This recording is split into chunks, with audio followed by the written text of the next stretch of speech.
Hello बच्चों, मैं आपकी हिंदी टीचर गीता सक्सेना और आज मैं आपको हिंदी ग्रामर का चैप्टर 17 पत्र लेखन समझाऊंगी।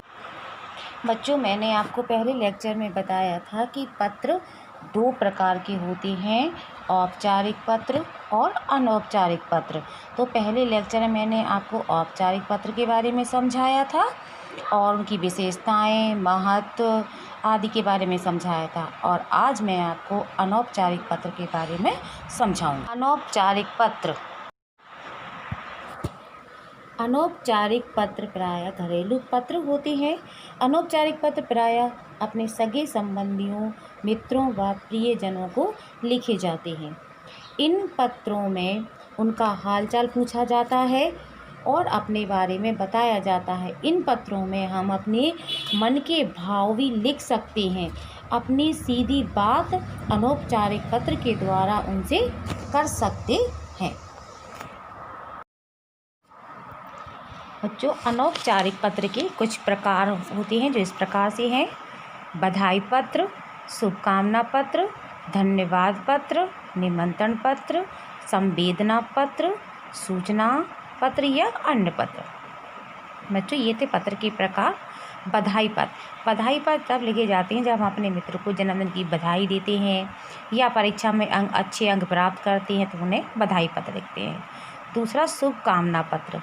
जब कोई बच्चा कोई बाहर अच्छे काम के लिए जाता है तो उसे हम क्या करते हैं, शुभकामना देते हैं।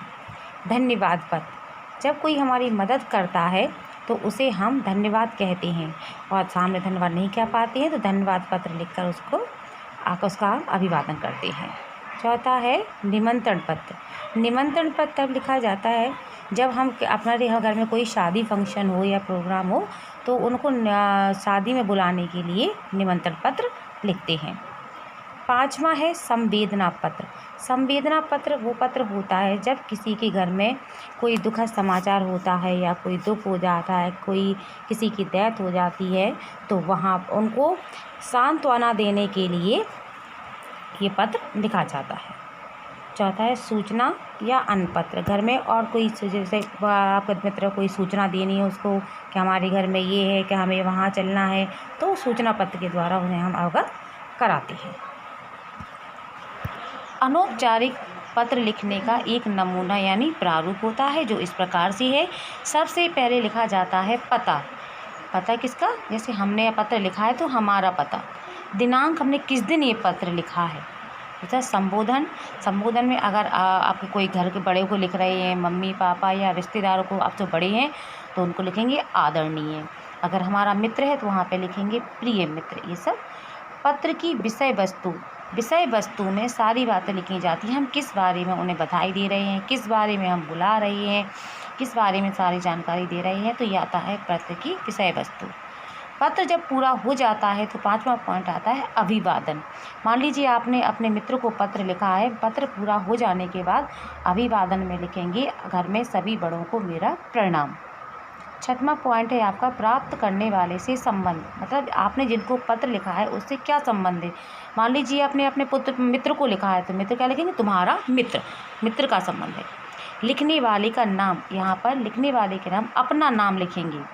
बच्चों, मैंने आपको एक बधाई पत्र लिख के बताया है जो अनौपचारिक पत्र में आता है। तो इस प्रकार से ये सबसे पहले हमने बताया था लिखने वाले का जो पता, सबसे पहले पता, तो आपने अपना पता लिखा है। इसे हमने यहाँ पे एक प्रारूप लिख के दिया है पूरा। मधुर विहार कॉलोनी, सीकरी बाजार, झांसी। यहाँ पर आप अपना नाम लिखेंगे। फिर दिनांक, आपने किस तारीख को लिखा है तो हमने ये भी लिख के बताया है। फिर संबोधन में आप अपने मित्र को लिख रहे हैं तो यहाँ पर लिखेंगे प्रिय मित्र। हमने जगह खाली छोड़ी है तो यहाँ पर आप अपना नाम लिखेंगे। फिर आगे समाचार यह है कि मुझे तुम्हारे परिवार वालों से पता चला है कि तुम्हारा जन्मदिन 10/9/20 को पड़ता है।